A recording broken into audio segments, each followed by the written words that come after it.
Hey everybody, welcome back to another episode of Rent Prep for Landlords. This is a really great episode for our listeners because this is the first one where Steve and I both have pop filters on our microphones. So, in the past, if those peas and those puffs have been coming out too hard, maybe they're going to be a little bit better this episode. And we did it for a special reason. Well, that's not true. We didn't do it because Doug's on the podcast. I bought him before that. I'm just lying. I'm making stuff up now. I apologize. 1, 2, 3, 4. Yeah. Welcome to the Rent Prep for Landlords podcast. And now your hosts, Stephen White and Eric Worrell. We do have a great guest on the podcast. We actually met Douglas Benson. We drove to Michigan, to Lansing, Michigan, for a landlord association meeting, and Doug was one of the people in attendance, and he was very informative, knew a lot about his local market, and he was able to answer a lot of the questions that we were getting and fielding from other landlords. And we also ended up seeing a meteor that night. A meteor. Did you see that meteor, Doug? You're the first person we've talked to out of that meeting. I'm curious if anyone else saw that. You know what? I missed the meteor. I talked to a couple folks that were wanting to help us with the RPO-AMM. So we stayed indoors a little bit, like 3 or 4 minutes too long. I missed the meteor.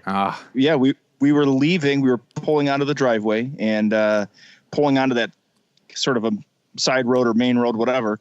And it was perfect timing. It was I thought it was a flash of lightning. Eric thought it was fireworks. Neither of us was right, but we woke up in the morning. We were like, holy cow, we saw a meteor. Oh, that's awesome. Yeah, it was cool. Really cool. So, Doug, if you could give us a little bit of backstory about your history here as far as real estate. I mean, one of the reasons we wanted to have you on the podcast is in the previous week's episode, we were talking to Michael Blanc, who was talking about securing financing for apartments. And you have a pretty interesting story as far as the fact that you do invest in apartments and you've kind of had a diverse background of investing in apartments. Can you kind of walk us through as far as what your portfolio looks like today and how you got started? Sure. Today we're kind of more boutique size. We're 81 units. We're split across 6 different locations. Virtually all of them Lansing or South Lansing or Holt. I got to tell you, my whole life I've lived within 15 miles of where I was born, and my investing is doing the same thing. Mm-hmm. We started out. Deb's family is all contractors. They're all comfortable, hanging doors and windows and fixing stuff. So doing real estate is what they were all about. Deb's father owned a bunch of units. Her brother would help him to do maintenance on those units. They flipped houses, like I said. So for Debbie, this whole conversation about real estate investing was just a normal, natural thing. Mm-hmm. My family were a bunch of white-collar government employees. I mean, I look back now at my family. I'm the only person that wasn't working on the public sector. They were all, so, there's a dichotomy there, and it's hard to kind of describe, but you can go through life and never even recognize that it's a goal to own a pickup truck. And it's just kind of a different, right? It's a different split. So yeah. I never, ever considered real estate. Deb thought, well, of course we're going to do real estate. And she's the one that sort of pushed us to try to flip a house. And we flipped a house a long time ago, maybe in 1992. Mm-hmm. Before it was the coolest thing to do. Before flipping houses was cool. Yeah. And I got to tell you, we made a killing on that house. I mean, It was one of those, bought it for 40 and sold it for 44,000, and suddenly I had the keys to the kingdom. I mean, wait. I want to back up a little bit. You bought it for 40. How much did you sell it for? No, I'm sorry. That didn't say that wrong. Bought it for 20. Sold it for 44. Yep. Okay. That sounds like a better profit there. Yeah, and again, it was immense profit. We had 4 daughters though. And the amount of time that we were spending in the evenings back and forth, one of us would go over to the house and work while the other one was watching all the babies. It was too much. So we pumped the brakes. We got away from flipping houses. We flipped one more house and did very well on that too. So we knew the time was going to come, and we got back into it. Around 2000, 2001, we started looking again, started thinking rentals were the smart way to go, and never really could see a rental. Deb would always bring up duplexes to me, duplexes everywhere. And the asking price versus what we thought the expenses would be from financing or from fixing it up, they never cash flowed. And so I was just curious, how in the world is anybody making money at this? And I didn't want to flip houses because that required me to have skills that I knew I'd never be good at. I knew I'd never be good as a plumber, electrician, carpenter guy. And then she came up with this duplex. It was a friend of her brother's who ran a company that did highway barricading, and he was sick of being a landlord. And so was his wife. They hated the tenants. They hated losing sleep over that. That darn building is like a weird one-off part of their life. So we made an offer on that building. We took some equity out of our house for the downstroke. We financed it locally. It being a 4-unit building, it was just kind of a boring conventional mortgage, right? And, a little local bank. The bank was terrified that we had no experience whatsoever in multifamily. So they put liens on all our cars. That's the part that really sticks with me is they just were so convinced that we were going to either ignite this place or something nuclear was going to happen over there, something horrific. And so they put liens on these 4 junker cars of ours that probably weren't worth more than $800 all in. But anyway, make a long story short, we bought the building, closed the deal, probably less than a year later refinanced just because I was upset with and frustrated with that bank. A year and a half later, we bought a 16-unit commercial building, all 1 bedrooms, in a really nice location in Lansing. And that one was like, I had 2 or 3 different banks that were excited to lend us money to do that deal. So, and why? Because they thought I was some savvy apartment guy. I'm sitting on this 4-unit like I owned 4,000 units. But that was all the difference. That was all the difference. So I'm babbling, I believe. So I can't tell. Am I still on what you're looking for? Yeah. Well, I'm curious as far as like that experience of trying to get the loan on the 16-unit. I mean, what kind of information did you present them on your 4-unit to make them so confident with you? I mean, were you really getting into the weeds or? No, they really didn't. They were comfortable that I was the guy. Deb and I together were kind of the people running the operation. We had rent roll. We had leases documented. We had, applications that we'd formulated ourselves. It just kind of looked like we maybe knew what we were doing. We didn't know what we were doing. If I had to do everything all over again, I would have had a different set of eyeballs to look at these 16 units that we purchased. We paid back then probably too much for it.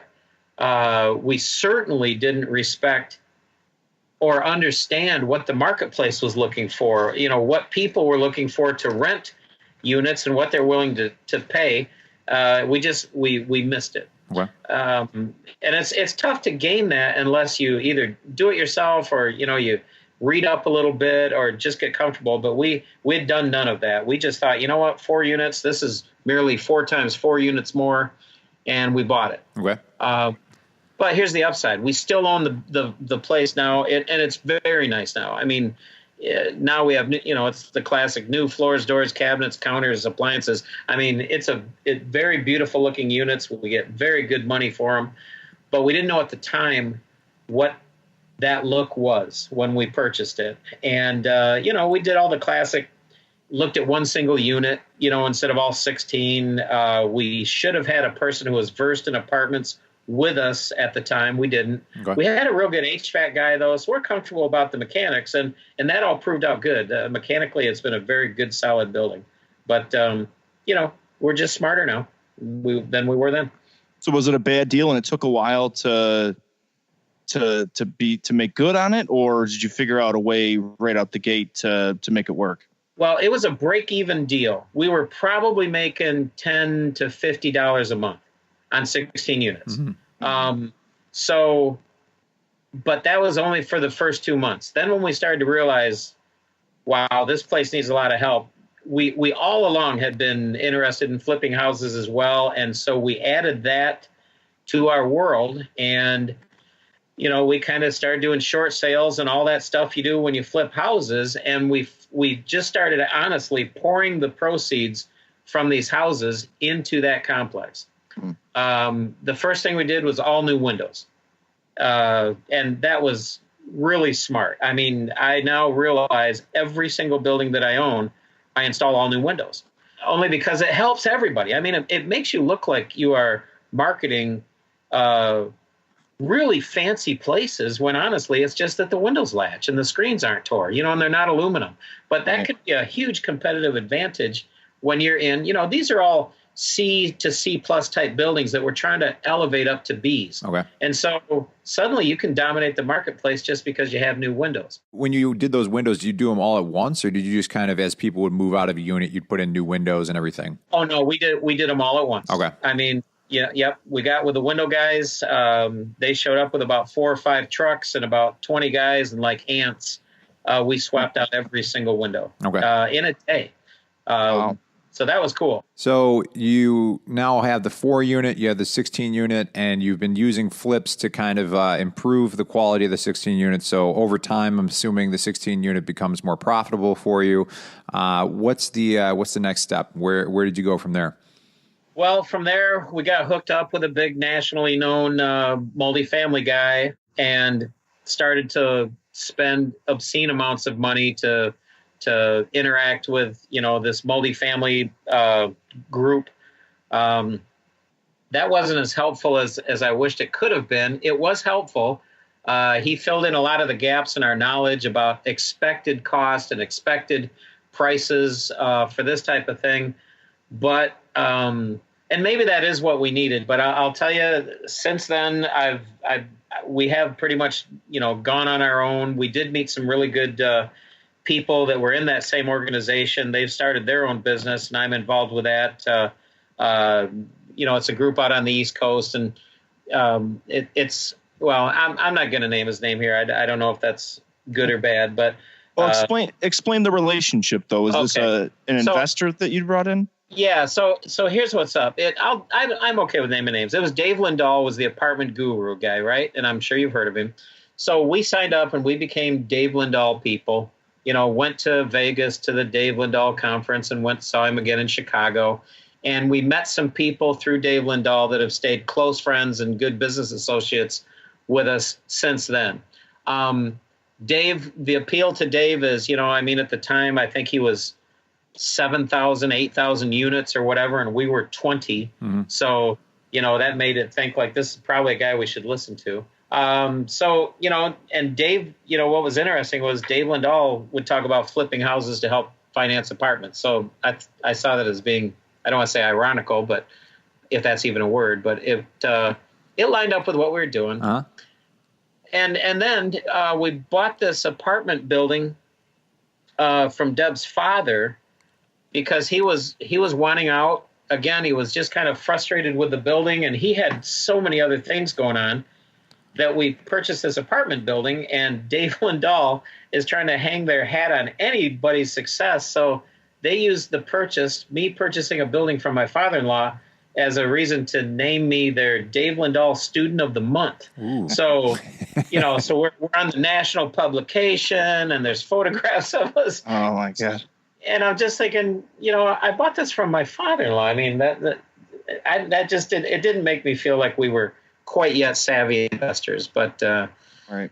I think at the time, that was 2009. That was our next. We went from then obviously from 20 to 32 units, and what we learned from that building has been awesome. I mean, there were issues with that building, just like there are with every single building, but we had, we kind of had some game now. We had some bullets in our belt, and we're able to just sort of easily turn this building over. We're easily able to.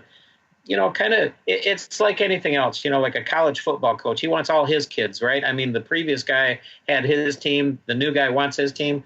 There were some tenants in there that stayed for maybe a year, but we just wanted all our types of tenants in there. So right. We deployed our way of doing business. And again, I mean, you won't hear me tell about selling any of my buildings. We still have that building today. And again, that building's now beautiful. And after that, we bought a building that was in bankruptcy. A 12-unit building that we're still, between the two of us, Deb and I still can't understand why that building wasn't condemned. It was awful, but it wasn't intimidating to us. It was in a decent neighborhood, but it was a horrible building. And when I say horrible, there were no closets in the bedrooms. This building used to be the central office of Burger King, the corporate offices of Burger King in Michigan. Wow. And so it was converted from that type of office space into multifamily. So the bedrooms, for instance, didn't have closets. So what the owner did was he took a 4x8 sheet of plywood and a big, long 4-foot dowel, and he attached it to the sheet of plywood on one end and to the wall on the other end, and that was the closet. Yeah, so creative. It's creative. You got to get. It was creative. Yeah, but and it was just startling how poor that building was. But we got a really great deal on it, right? Because bankruptcy doesn't get a lot of premium prices for stuff, and the beauty of that one is it also had all tenant paid heat, right? Each individual tenant had their own little furnace, and that building now it's our greatest cash cow. I mean, I love that building. I'm very happy to have that part of our portfolio. It's always full. I wish I had a bunch more just like it. And after that, we sat still for about 3 or 4 years. And then in 2015, we were told about a 20 unit that was available in Lansing. And it was right down actually 300 feet away from our first 16 units that we purchased that were all one bedrooms. And again, that's a big whopping 20 unit building all under one roof. What'd we do? All new windows. That was our first thing we did with that place. But that's called Elmhurst, and it's a really nice place. So the way we purchased Elmhurst was we had a couple of houses that we'd flipped, and now we're going to introduce the family into stuff. My youngest daughter became a realtor, and she helped us flip these 2 houses. Actually, she helped us flip one of these houses. She's brand new. She's young. She's a whippersnapper. She was asking way more money than what Deb and I thought we should ever ask for this house. And we got over asking price. Wow. So the sale of those 2 houses helped us buy this 20 unit building. And so, 3 months later, it's like when it rains, it pours. I get a call from the same broker talking about this 17 unit that's in Lansing that's available. And when Deb and I were first married, we were about 21 years old. We'd purchased our first house, and this building was maybe 3 blocks away, and we would walk past this apartment. So we were completely comfortable with the neighborhood, with the building, with the location. Mm-hmm. We just simply needed help to buy it because, we'd taken a large amount of our capital to buy this 20 unit. So I put the call out to a couple friends, and we worked with a local bank. And I had 2 friends, that had invested with us before on house flips. They provided the money for the downstroke. The bank provided the balance. We did that for 2 years. We just cashed them out here this last November, paid them off, and they're happy and we're happy. And now the building's all ours. And I don't know, that worked out really nice. So like I say, I look back, I don't think we've purchased any 2 buildings the same, but I like the local banks for doing these. The big banks can give you extraordinary interest rates, but they get a little bit concerned when you start introducing new players, in a second mortgage position or whatever. So, but the local banks are comfortable with that. It's time for 3 quick questions. Well, Doug, I feel like you'll have some good answers to these questions. A newer segment we've been doing on the show is just called 3 Quick Questions. And I'm going to run some questions by you and just kind of get your experience, your insights on these questions. You ready? Sure. All right. First question. How has a failure or apparent failure set you up for later success? Do you have a favorite failure of yours? I've got more failures than, it's the standard part about being a real estate investor, I believe. If you invest in anything, you're just going to get it wrong sometimes. And I would say right now, the greatest failure probably was our initial purchase at the price we paid for that 16-unit building. However, as soon as I say it, that has been the greatest educational source for us. It's been the greatest inspiration of we got it right and we didn't get hurt while we were getting it right. And now it's a great, I will say it, it's a great facility right now. It's a great complex. Okay. Question number 2, and I feel like you were just touching upon this a little bit, but if you could go back in time, what advice would you give yourself getting started in real estate? To move slower. I'm a ready, shoot, aim guy. Believe it or not, I used to have a day job where I was like this IT quality consultant and a huge process flow guy and a huge, process step A, step B, step C, step D. With real estate, I would I tend to move so quick that I don't think I consider everything. Mm-hmm. And I think we saw that in Alpha Street. We might have saw that in the 12 unit that we bought for my father-in-law, but trying to grow our business and him having a building available to purchase, there probably was alignment there. But if I had to do it all over again, maybe it's more focused on Alpha Street. I would have pumped the brakes a little bit, tried to better understand what I was getting into. Because the deal with Alpha Street is the seller didn't even know he was selling it. I mean, Debbie and I were driving through the neighborhood, and we were looking for apartments. So we looked in neighborhoods first that we liked. Mm-hmm. And we tried to see if there were any apartment buildings in those neighborhoods. And we ran across this one.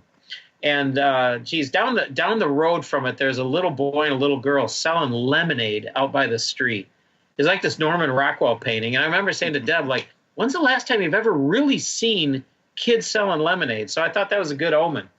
And so we had plenty of time. You know, the seller, he didn't have the thing listed. We cold called him. You know, and in fact, we are now great friends, and he's a business partner of mine, and he's one of my attorneys, the guy that owned it. So it was a lot of good benefits came from the purchase of that. But we had all the time in the world. You know, we didn't have to, you know, move so quick and not get smarter about what we should have been smart about. Okay. All right. The third question here. What is the best or most worthwhile investment you've ever made? Well, probably, I mean, I know we're talking real estate, but probably the best investment I ever made was meeting my wife, to be honest with you. And I know that not everyone's going to want to hear about that, but she is so good and has such a high bar for things. And I don't. I mean, I recognize I don't. I'm one of these 80-20 guys. Like, if it's 20% left undone, it's time to start something else up. And Deb isn't like that. Deb wants things brought to a correct conclusion, and she is this perfect balance to me. So that's probably more on personal and love related. But in real estate, I've got a lot of, I think they're great investments that we made. I will tell you this, the house that we flipped in Mason, that my daughter, Cassandra, was the listing agent for, that was just, I mean, we killed it. There was enough money came out of that house that we just blended it with one more house, and we were able to ourselves make the downstroke on a 20-unit building up in Lansing, and that just felt perfect to me, you know. Yeah. So that was real good. Anyway, yeah. Very cool. Yeah, I like your answer about the most worthwhile investment, especially for you, because it seems like your love, your wife, and your real estate are all kind of intertwined, and you guys work together as a team at Esker Properties. And before we end the podcast here, can you explain how you came up with that name, Esker Properties? Yeah, actually, an esker is a geological thing, right? So I don't know in Buffalo if you guys have anything called gravel pits. Yeah. Okay, cool. Yeah. So gravel pits are left over for when the glaciers came down, right? 100,000 years ago or whatever. Obviously, they're like big snow plows, and that they're pushing a lot of dirt in front of them, plus a lot of stone and all gets absorbed into the front end of these glaciers. When they melt, they're going to drop all those deposits right there.